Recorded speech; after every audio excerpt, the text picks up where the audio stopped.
محبوب کی عظمتیں ہی عظمتیں. کسی دوست نے یہ کہا کہ وہ دروشی والا واقعہ، یعنی ایک ہوا تھا، عاشق ہوتے ہیں نا ان کو بھئی اس طرح چلے ہیں تو اس طرح ہی چلتے ہیں. تو ایسا ہی ہوا کہ ایک آدمی غریب تھا، بہت غریب تھا، اس کے اوپر قرضہ تھا، اور قرض خواہ جو تھا وہ زور دے رہا تھا میرا قرضہ واپس کرو، میرا قرضہ واپس کرو. تھا نیک آدمی، نیک بے معنی نیک وہی ہے جو سنی ہے، نیک وہی ہے جو سنی ہے. باقی نیکی ہوگی تو سنی ہوگا نا، نیک ہوگا نا. اور نیکی تب ہے جو محبوب کی عزت ہے، نیکی تب ہے جو محبوب کی، وگرنہ نہ روزہ نہ نماز نہ حج نہ کچھ بھی نہیں ہے. یہ سب مشقتیں ہیں. اگر محبوب کی غلامی ہے تو سب نیکی ہے. نماز اچھا، روزہ اچھا، حج اچھا، زکوٰۃ اچھی، مگر میں باوجود اس کے مسلمان ہو نہیں سکتا. نہ جب تک کٹ مروں خواجہ بطحا کی عزت پر، خدا شاہد میرا کامل ایمان ہو نہیں سکتا. نیکی وہ ہے جس کو محبوب مور لگا دے، ورنہ نیکی نیکی. منافق کتنی نمازیں پڑھا کرتے تھے، بلکہ نمازیں لوگ ان کو کہتے یہ تھے کہ اس سے نیک بھی کو ہوگا. حدیث ہے، صحیح ہے، 6-7 محدثین نے اس کو نقل کیا ہے. صحابہ کہتے ہیں کہ ہم نے محبوب کریم کی بارگاہ میں آقا بڑا ہی نیک آدمی، بڑا ہی نیک. محبوب کہتے ہیں مجھے نہیں لگا. اللہ اکبر، ارے مدینے میں ہے، پیچھے نمازیں پڑھتا ہے، ادھر وہ ویسے کرنی کو جانتے ہیں، وہ ادھر بیٹھے جانتے، ادھر نہیں جانتے. میں نہیں جانتا نیک، نیک میں نہیں جانتا. آقا نمازیں بڑی، ماتھے پہ محراب، مسجد سے نکلتا ہی نہیں. فرمایا میں نہیں پہچانتا. اتنی دیر میں وہ آ گیا. آقا یہ ہے. فرمایا اس کو کہہ رہے ہو نیک ہے، اس کو کہہ رہے ہو نیک؟ ہاں آقا دیکھو ماتھے پہ محراب، دیکھو اس کی شلوار، اس کا تہمت کہاں تک، اس کی آقا داڑھی دیکھیے کہاں تک. فرمایا تو ہے جو ابھی سوچ رہا تھا کہ میرے سے نیک زیادہ مدینے میں کوئی بھی نہیں ہے، تو ہی ہے. کہنے لگا اس میں شک بھی کیا ہے، کوئی ہے میری جیسی نمازیں پڑھنے والا، کوئی ہے میرے جیسے عمل کرنے والا. محبوب گیا، میرے محبوب نے کہا اس کی پیشانی پہ جو تم داغ دیکھ رہے تھے یہ شیطان ہے. اگر اس کو قتل کر دیا جائے میری امت فرقوں سے بچ جائے، فتنوں سے بچ جائے. صدیق اکبر نے کہا آقا میں قتل کروں؟ ہاں جاؤ. گئے، دیکھا کہ وہ مسجد میں کھڑا نماز پڑھ رہا ہے. صدیق اکبر کے دل میں دوسری حدیث آئی کہ محبوب کریم نے فرمایا نمازی کو قتل نہیں کرنا. واپس آ گئے. عرض کی آقا نماز پڑھ رہا تھا، ہاں کون ہے جو اس کو قتل کرے؟ عمر فاروق نے عرض کی آقا میں قتل کرتا ہوں. ہاں جاؤ. گئے، دیکھا کہ وہ سجدے میں ہے. دوسری حدیث یاد آئی کہ جو سجدہ رب کو کر رہا ہو اس کو قتل نہیں کرنا، محبوب کا حکم ہے. واپس آ گئے. فرمایا عمر کیا ہوا؟ آقا وہ تو سجدے میں تھا. فرمایا کون ہے جو اس کو قتل کرے؟ مولا علی نے عرض کی آقا میں کرتا. محبوب نے کہا علی اگر تم نے پا لیا تو کر دو گے. پتا تھا یہ پائے گا نہیں، پتا تھا یہ پائے گا، اگر تم پالو گے تو کر دو گے. جب مولا علی مسجد میں گئے تو مسجد میں جا کے دیکھا وہ چلا گیا تھا.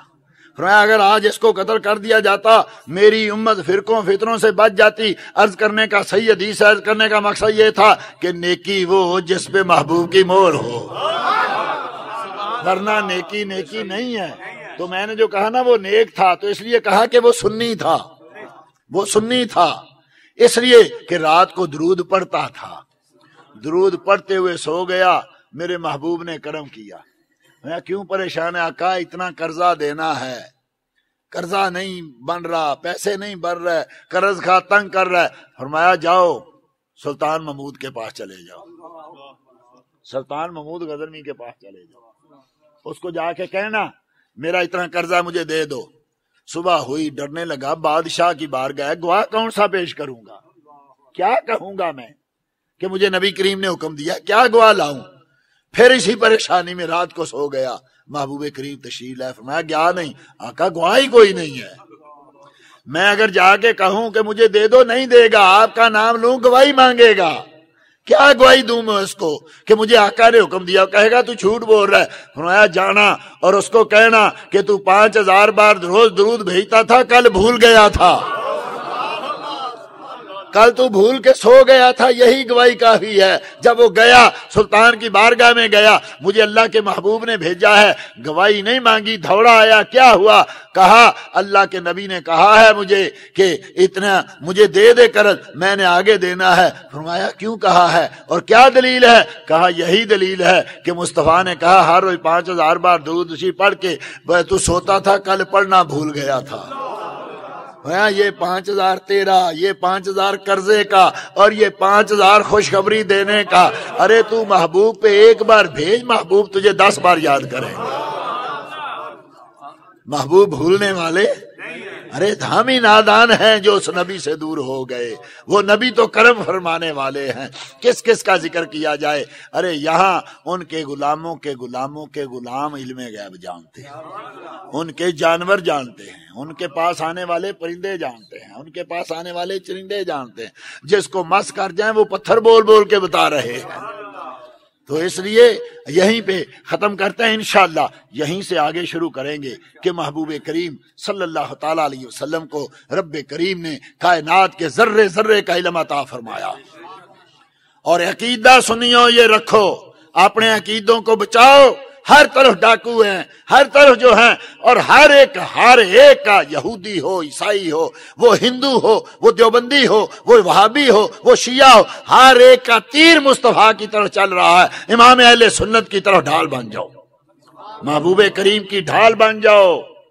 کہ لوگ کہتے تھے امام اہل سنت کو کہ آپ کم ان کے خلاف لکھا کریں، کم بولا کریں، آپ کو گالیاں دیتے ہیں، آپ کی مخالفت کرتے ہیں۔ فرمایا میں یہی چاہتا ہوں کہ یہ سارے تیر چلیں تو احمد رضا کے سینے پہ لگیں۔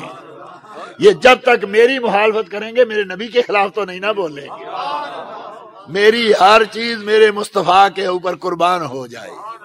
اور دیکھ لو بہت سارے سنی بھی ایسے ہیں جو صلح کلی ہیں، وہ بھی ٹھیک، یہ بھی ٹھیک، اس کے پیچھے بھی ٹھیک، اس کے پیچھے بھی ٹھیک۔ ارے ٹھیک اسی کے پیچھے ہے جس کی اپنی ٹھیک ہے۔ گستاخ کی کوئی عبادت قبول نہیں ہے، ورنہ مسجد بنانے والوں نے بنائی تھی۔ مسجد بنانا اگر نیکی ہوتی تو مدینے میں مسجد، سبحان اللہ، مدینے میں مسجد کیوں بنائی؟ کہا اس مسجد میں شرک ہوتا ہے۔ امام رازی نے جو روایت نقل کی نا اس میں یہ کہا کہ انہوں نے کہا ابو بکر عمر نے نبی کو خدا بنا لیا ہے، معاذ اللہ استغفر اللہ۔ جیسے آج کہتے ہیں نا مولوی احمد رضا نے نبی کو خدا بنا لیا۔ منافقوں نے کہا ابو بکر عمر نے نبی کو خدا بنا لیا، ہم ادھر نماز نہیں پڑھیں گے، ہم الگ مسجد بنائیں گے۔ ہاں الگ مسجد بن گئی، مسجد بن گئی تو جائے کون؟ اس مسجد میں پڑھے کون؟ اور کہتے ہیں بنائی بھی وہاں جہاں قباء اور مسجد نبوی کا سنگم تھا۔ ادھر جاؤ مسجد قباء، ادھر جاؤ مسجد نبوی، وہاں بنائی اور باہر بیٹھ گئے۔ 2-4 دن 10 دن پڑھی نا، خود ہی کھودیں، کوئی آئی نہیں ہے، باہر بیٹھ گئے۔ بابا جی اتنی دور کہاں چل کے جاؤ گے، ادھر پڑھو، تمہارے گھر کے قریب بنا دیا نا۔ آج بھی کئی لوگ کہتے ہیں وہ جی قریب سے مسجد چھوڑ کے دوسری جگہ جانا چاہیے، جی مسجد کو چھوڑ کے۔ بابا جی ادھر پڑھو، تمہارے گھر کے قریب بنائی ہے، ہماری یہاں نہیں ہوتی۔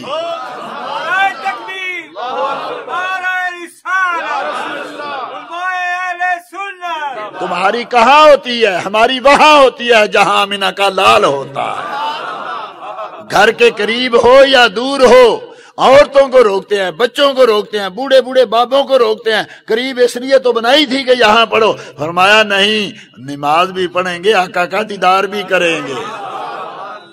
اب بتاؤ اس مسجد میں کوئی بت تھا؟ مسجد درار میں کوئی بت تھا؟ وہاں کو اذان اور تھی، یہ نہیں تھی۔ وہاں کچھ اور چیز پڑھی جائے، وہاں سورہ فاتحہ کی بجائے کچھ اور پڑھا جاتا تھا۔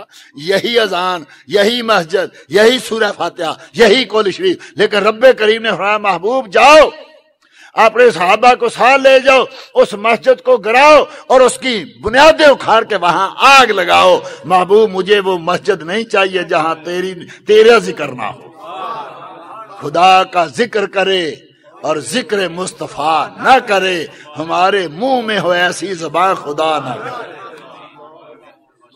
توحید ہو رہی ہے۔ توحید نبی کے در کو چھوڑ کے لوگے تو ایک ہی توحید ہے، ایک نبی کے در سے ملتی ہے، ایک توحید شیطان کے گھر سے ملتی ہے۔ نبی کے گھر سے وہ ملتی ہے کہ فرمایا باری تعالیٰ تجھے ماننا ہے، جس جس کو مناتا جائے گا مانتے جائیں گے۔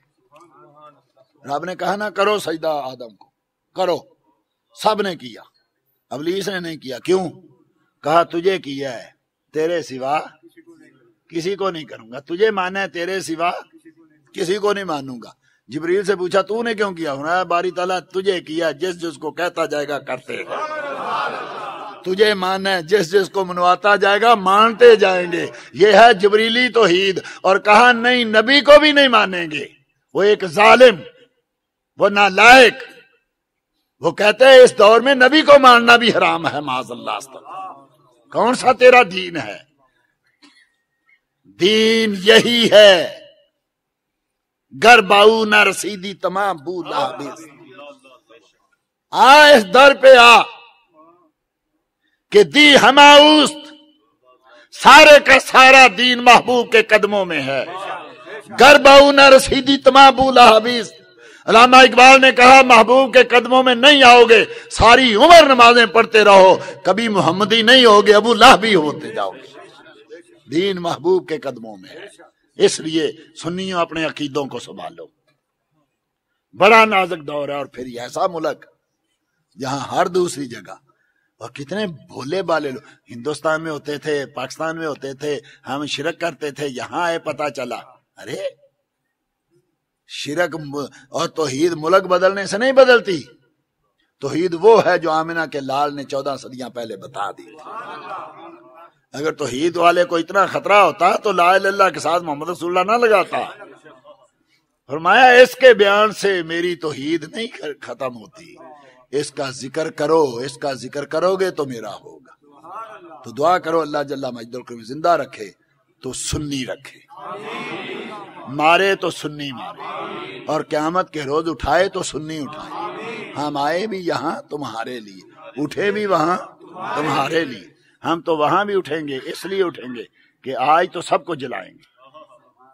جب جھنڈا محبوب کے ہاتھ میں ہوگا نا، وہ آدم ومن سوا تحت لوائی، آدم اور سارے میرے جھنڈے کے نیچے ہوں گے، اور سنی تو وہاں نعرے لگاتے جائیں گے۔